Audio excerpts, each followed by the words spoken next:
After the terror of World War I, or the Great War, as it was known back then, the U.S. was gripped by economic prosperity and thrown into the roaring 20s.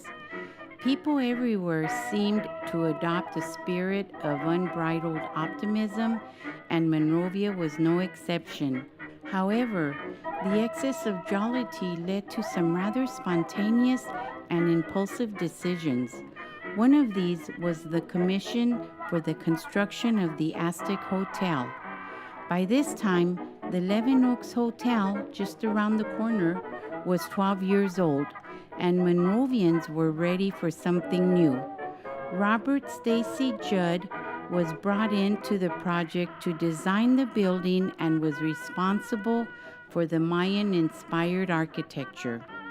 After its completion, a grand opening dinner party was held on September 1st, 1925, which hosted many celebrated guests, including Katharine Grauman of Hollywood.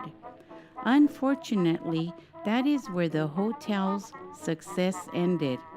Unable to bring in much profit, the establishment was closed for 3 years in 1935 and then reopened only to struggle from the 40s all the way through the 70s.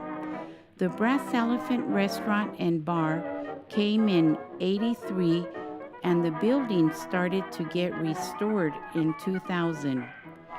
Today, the building is famous for being haunted by patrons who never left.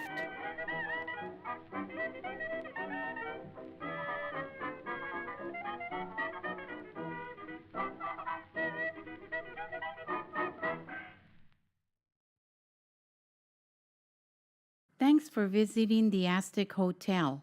Feel free to check out the businesses located in this historic building.